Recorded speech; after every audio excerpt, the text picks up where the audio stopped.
Y bueno, para hablar más del tema de inmigración está con nosotros el abogado especialista en este tema, Daniel Anguiano. Daniel, Soy perdóname. Mitchell. Soy Michelle, perdóname, me quedé con el otro. Pero soy, platícanos un poco acerca de este tema de migración en la Ciudad de México, que ya hemos visto que mucha gente llega hasta este punto. Ya es muy difícil volver a tomar el famoso tren que es la Bestia y llegar hasta el norte de nuestro país. Buenos días, ¿cómo estás hoy? Y bueno, pues cuéntanos, ¿por qué se están quedando ya aquí, específicamente en la Ciudad de México? Sí, bueno, ante todo, muchísimas gracias. Buenos días, Gracias muchísimas y gracias. bienvenido. Gracias. Muy amable, gracias. Es un placer estar nuevamente con ustedes aquí. Y bueno, respondiendo a tu pregunta, ciertamente después del cambio de las políticas migratorias en los Estados Unidos, evidentemente ha habido un cambio en todo el contexto migratorio mexicano. México históricamente fue un país de tránsito. Sí, los migrantes pasaban por México con destino a los Estados Unidos, pero después de este cambio de política se ha acentuado el tema de México como destino.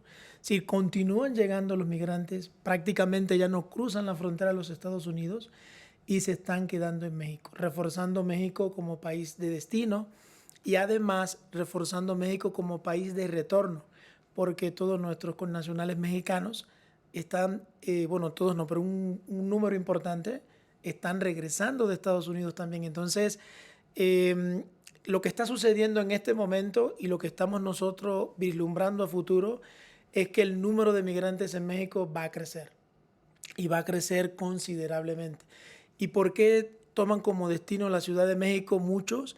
Porque indiscutiblemente la Ciudad de México es una de las ciudades más importantes, donde hay más trabajo, donde hay también, aprecio yo, más tolerancia hacia los migrantes, una ciudad muy cosmopolita, donde conviven distintas nacionalidades y creo que eso también ha ayudado a que se convierta como dentro de México en uno de los destinos más privilegiados. Bueno, sabemos también que por lo que hemos visto y lo que hemos documentado a través de distintas investigaciones, es que se están quedando aquí, pero aparte les está costando mucho trabajo que les den la documentación. ¿Qué tendría que hacer la Comar o incluso el Instituto Nacional de Migración para regular estas situaciones, para ya que más estén, para que más de los migrantes que llegan estén regulados o puedan ya agilizar su solicitud de refugio, que también ese es otro gran problema? Bueno, los migrantes o el fenómeno migratorio sigue creciendo y las instituciones siguen siendo las mismas. Yo creo que hay un problema de capacidad, hay un problema básicamente de capacidad, de recursos, de tiempo de atención. Al aumentar el número de solicitantes, por ejemplo, de refugio, perdón, y la Comar sigue siendo la misma institución con la misma cantidad de personas, y hemos visto que en algunos casos han tenido limitaciones de recursos, evidentemente se ha creado un cuello de botella. Es decir, en las listas de espera y el tiempo que toma resolver un trámite por mucho sobrepasa el término que establece la ley para resolverlo. Entonces, evidentemente esto crea una situación de, eh, de mucha incertidumbre en los migrantes, se preocupan mucho por sus documentos porque mientras estén en esta situación, están en una desventaja, están en una situación de vulnerabilidad que les impide el acceso seguro al trabajo o que les limita más básicamente, ¿no? El acceso al seguro al trabajo, a la atención de salud, porque al carecer de documentos legales tienen un poco más de dificultades para acceder a estos servicios. Bien, abogado. Pues primero que nada, nuevamente, buenos días y bienvenido. Gracias. Oiga, este asunto de lo que sucedió con Donald Trump, estamos a punto de cumplir un año ya de que llega al gobierno y las historias se han repetido de quienes ya nos decía, se han quedado bloqueados aquí. Eh, en cuanto a la ruta legal, abogado, cuéntenos un poco más. ¿Se amparan? ¿Les ponen trabas en la Comar? ¿Qué tantas cosas tienen que enfrentar? ¿Y cómo tienen que hacerle legalmente pues, para que su trámite concluya? Porque de lo contrario entiendo quedan desamparados totalmente. Sí, afortunadamente estamos en un Estado de Derecho. Existen los recursos legales para defenderse y los migrantes conforme a la Constitución mexicana tienen los mismos derechos que los mexicanos, excepto los derechos políticos. Entonces, fundamentalmente hay un derecho que perfectamente podemos hacer valer, que es el derecho al acceso a la justicia. Cuando alguna autoridad, por alguna razón, ya sea por una mala praxis o por una cuestión a veces de incapacidad para poder resolver un problema, sobre todo en tiempos, que omite resolver en tiempo, los migrantes tienen derecho al acceso a la justicia, lo cual se puede hacer valer a través de juicios de amparo. Lo que hemos logrado nosotros a través del juicio de amparo es que las autoridades atiendan las solicitudes de los migrantes con mayor prontitud, resuelvan con mayor prontitud, les sean otorgados los documentos que acrediten su legal estancia con mayor prontitud, con mayor seguridad. Desafortunadamente, no todos tienen esa posibilidad de poder recurrir a un abogado y poder interponer estos recursos, pero existen, además de los abogados como nosotros, que eso es nuestra actividad, nuestro trabajo, existen muchas organizaciones de la sociedad civil, defensoría pública, es decir, existen varios instituciones, espacios donde ellos pueden recurrir y hacer valer su derecho ante las autoridades. Bien, abogado. Ahora, ¿qué tanto ha incrementado? Es decir, hablábamos se contaban en una etapa hasta por cientos, ¿no? Las solicitudes ante Comar, después se contaban por miles. ¿Cuál es la situación actual al cierre de este 2025? ¿Qué tanto incrementó en cuanto a las solicitudes? Yo creo que se incrementó mucho. No podría yo afirmar exactamente un número, porque no conozco la estadística oficial y como estamos cerrando el año, quizás el año que viene conoceremos, ¿no?, el reporte, el cierre de la Comar. Pero por mi experiencia personal en cuanto a lo que a mí me toca, crecimos, no sé, más de 5 veces. Wow. Por lo menos en cuanto a mi trabajo, en cuanto a número de clientes específicamente para este trámite en particular, tengo yo hoy más solicitantes, 5 veces más solicitantes de refugio que los que tuve el año pasado. Esto indudablemente, si bien quizás no sea el termómetro adecuado para medir todo lo que ha recibido México, creo que por ahí debe andar, porque evidentemente se ha convertido la solicitud de refugio casi como el último recurso que le vienen quedando a la mayoría de los migrantes que se quedaron en México. Ok, y más o menos, ¿cuánto es el tiempo que se tarda? Una persona migrante mete su solicitud ante la Comar, ante Migración. ¿Cuánto tiempo se tarda un trámite para pedir refugio aquí en México? Más de un año. Más de un año. La ley establece 45 días hábiles, sin embargo, 45 días hábiles prorrogables por 45 días hábiles más, pero en la práctica está tomando más de un año. Más de un año en donde ellos están a la deriva, no pueden tener un trabajo formal y demás, abogado. Una vez que se formalice el asunto del refugio o el asilo, ¿a qué tienen derecho y también cuáles son las obligaciones de un migrante en ese sentido? Bueno, no es que estén exactamente a la deriva. Si están a la deriva o están, yo no me gustaría la palabra deriva, sino en incertidumbre jurídica, en una inseguridad jurídica, hasta tanto la Comar los admite. Una vez que la Comar los admite a procedimiento, ya le da una constancia de trámite, hay un acuerdo, evidentemente a partir de ahí ya la persona migrante está protegida. ¿Por qué? Porque no puede ser detenida, no puede ser deportada, obviamente con las limitaciones que establece la ley. Si no se puede mover, por ejemplo, en el caso de la Ciudad de México, no se puede mover de la Ciudad de México y el área metropolitana, pero a partir de ahí ya está protegido, tiene una protección por parte de la Comar y por la ley obviamente está. Pero mientras la Comar no lo atiende, porque no tiene la capacidad para atenderlo, hemos tenido casos que hemos conocido extranjeros que han esperado 8 meses para una primera cita de la Comar. Evidentemente en ese periodo de tiempo ahí sí están desprotegidos, a menos que hayan iniciado otro proceso de regularización, pero en este caso en particular ahí sí están desprotegidos. Una vez admitidos a la Comar es que tienen esta protección de no ser detenidos, deportados, molestados y pueden empezar un proceso de regularización migratoria ante el Instituto Nacional de Migración. Pero ¿qué está sucediendo? Que la migración tampoco resuelve en términos. Y por ejemplo, la tarjeta de visitante por razones humanitarias que acredita la legal condición de estancia de visitante por razones humanitarias que conforma la ley de migración sería el estatus legal al que tienen derecho los solicitantes de refugio, es muy difícil que migración le otorgue. Si nosotros hemos logrado que otorguen la condición a estas personas solicitantes de refugio, pero después de muchos juicios de amparo, después de muchas batallas legales. No entiendo por qué razón el Instituto Nacional de Migración no otorga este documento como establece la ley. Claro. Todo aquel que acredite ser solicitante de reconocimiento de la condición de refugiado tiene derecho a ese estatus provisional que se le otorga por un año prorrogable hasta tanto la solicitud de refugio se resuelva. Sin embargo, eso no se está resolviendo, ni en términos ni de manera normal. Claro. Es decir, hay que interponer un juicio de amparo para que el Instituto Nacional de Migración lo resuelva. Entonces, evidentemente, son trabas, son obstáculos, son cuestiones que yo considero que deben de cambiar y que mientras tanto tenemos que seguir trabajando con esta situación para ayudar a los migrantes a que puedan obtener un legal estatus. Ahora, mientras está esa incertidumbre y demás, supongo que están expuestos a extorsiones, a asuntos de corrupción, que alguien les pueda sacar dinero en el Instituto Nacional de Migración, la policía si los detiene y demás, porque no sé si les da cierta vulnerabilidad a los migrantes el que no esté cerrado su trámite, ¿no? Bueno, el tema de la corrupción evidentemente es un tema transversal que no solo afecta al Instituto Nacional de Migración y a la Comar, pero te digo algo, las mayores o la mayor muestra de integridad las he recibido yo de oficiales de la Comar. Sí, las mayores muestras de integridad las he recibido yo, personas en la mayoría de los casos muy competentes, con mucha sensibilidad humana, capacitadas para realizar su trabajo.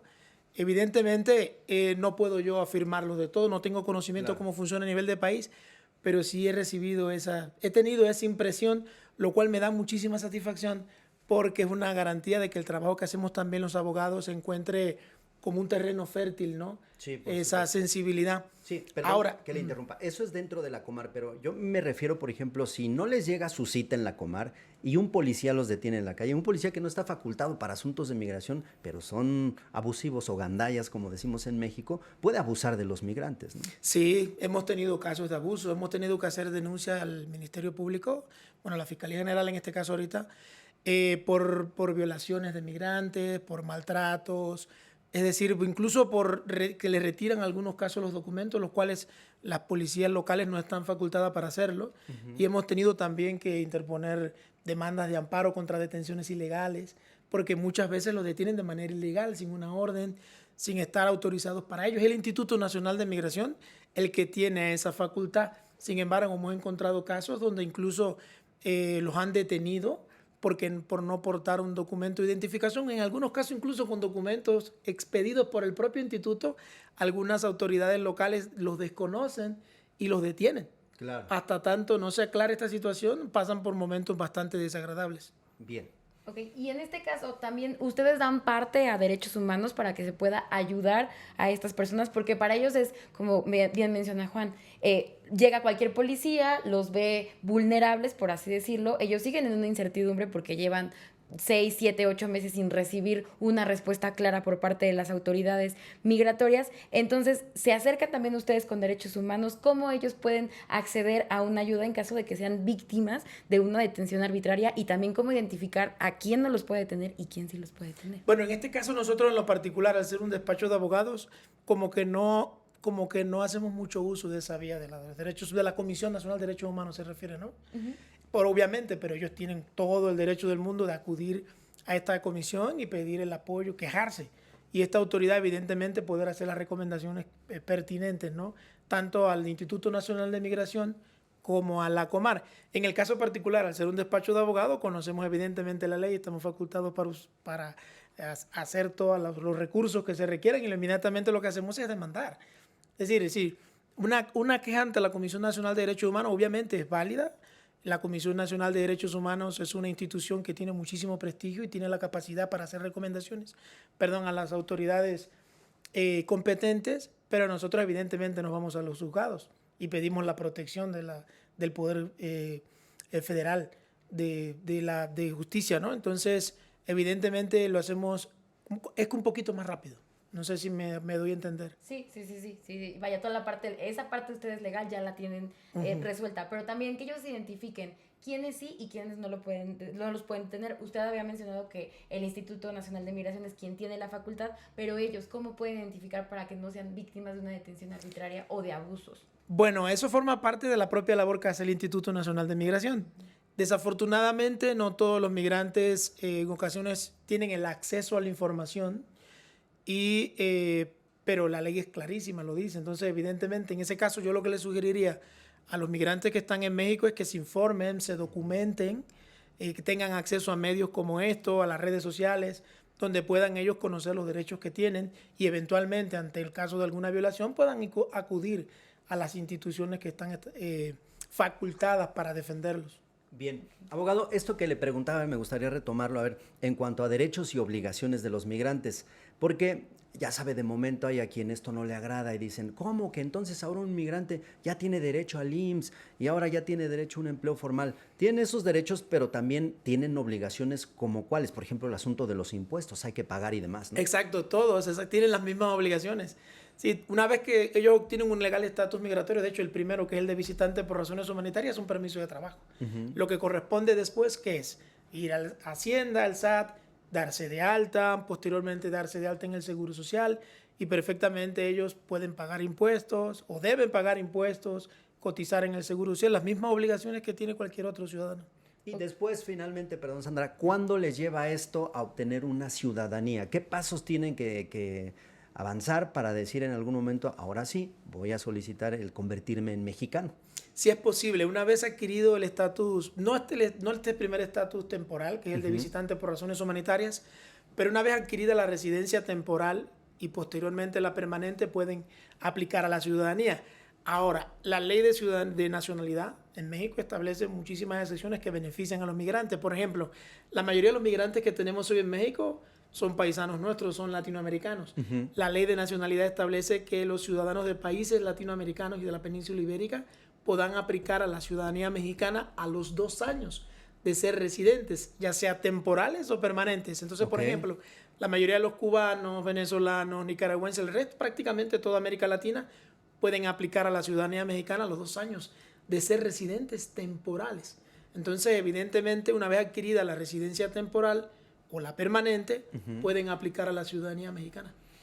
Muy bien, pues qué interesante. ¿Ibas a preguntar algo, Sandra? No, Sí. que todo esto suena idóneo, es lo idóneo, pero Exactamente. pero desgraciadamente con procesos que tardan hasta más de un año, ¿cómo van a poder realizar todo este siguiente proceso, no? El de solicitar un permiso de veces dar una trabajo, exactamente, y luego todo lo engorroso que llegan a hacer las citas en el SAT, en Hacienda, o sea, de verdad que se tienen que agilizar los procesos para que la gente que viene de migración y que viene de migrante y que ya no se puede ir a Estados Unidos, pues bueno, pueda tener aquí una garantía de cierta seguridad, ¿no? Es la intención, abogado. Usted lo agradecería, usted y sus clientes, ¿no? Que todo sea Así más es. ágil, ¿no? Así es, así es. Muy bien, abogado, pues le agradecemos mucho el que nos ayude a entender cuál es el panorama de los migrantes, sobre todo esto que nos decía al inicio. México ya no es solo un país de tránsito, ahora lo están viendo como una opción para quedarse, y la prueba está en que pues cada vez vemos a más migrantes en diferentes trabajos, trabajos formales, informales, y por supuesto muchos recibiendo la asesoría para este acompañamiento, que logren concretar su estadía, ya sea como refugiados, ya sea como con alguna visa de trabajo y demás, ¿no? Sí, y mire, mi recomendación para los migrantes, por la experiencia que tengo ya de más de 8 años con esta área del derecho, ¿no? Es que desde el inicio traten de hacer las cosas bien. ¿Por qué? Porque si al final esto no es un cambio de vida completamente. Si México se va a convertir en su país de destino final, si van a hacer vida aquí por mucho tiempo, tratemos de hacer las cosas bien desde el inicio. Cuando un proceso migratorio no inicia bien, posteriormente tratar de arreglar eso toma mucho tiempo, toma muchísimo tiempo, porque la ley es clarísima. Usted comete fraude, usted hace una declaración falsa y perfectamente le ponen una alerta migratoria, y para quitar una alerta migratoria es muy complicado. Entonces, evidentemente, mi recomendación es que hagamos las cosas bien desde el inicio. ¿Que nos pega el tiempo? Sí. Desafortunadamente, por lo que hemos platicado aquí, los tiempos hoy están muy distendidos, pero eso no limita a que lo hagamos bien. Entonces, mi recomendación es que se informen constantemente a través de todos los medios y las plataformas que hay, que dan muchísima información, que se acerquen a las autoridades competentes y que también busquen ayuda especializada de abogados que los puedan orientar. ¿Para qué? Para que estos procesos se hagan bien desde el inicio. Ok, bueno, pues abogado, le agradecemos mucho que haya estado con nosotros esta mañana, y pues bueno, ya tenemos todo lo que está pasando en el tema migratorio, que la verdad es mucho y todavía va a dar para más, Juan. Gracias, es el abogado Zoel Michel, especialista en temas de migración. ¿Dónde lo pueden encontrar, abogado? Si alguien lo Claro, gusta muchísimas contactar, gracias. sus redes sociales, su teléfono, usted diga. Sí, es que estamos en prácticamente todas las redes sociales. Bueno, físicamente tenemos 2 oficinas, una ubicada muy cerca de aquí en Sófocles 150, a 2 cuadras del Instituto Nacional de Migración, y tenemos otra al lado de la Comar, en calle 10, número 165, Granja de San Antonio, Iztapalapa. Pero además en 7 redes sociales. Estamos en YouTube, Face, Instagram, TikTok, ¿Cuál es la cuenta? LinkedIn. La cuenta, bueno, tenemos 2. Una aparece como abogado migratorio. Ajá. Así nos van a poder encontrar en prácticamente todas las redes. Y Roanza. Rondón y Sánchez Abogados, Ok. Sociedad Civil, pero como el acrónimo Roanza, que también nos van a poder encontrar así en internet. Como Soel Michel también lo pueden ubicar. Como Soel googleando, Michel ¿no? también me pueden ubicar, exacto. Muy bien, abogado, pues le agradecemos mucho Al contrario, gracias a que ustedes. nos haya acompañado y sobre todo la explicación del panorama de los migrantes que están quedándose en México. México ya no solo es un país de tránsito, ya nos explicaba el abogado Soel Michel. En fin, amigos,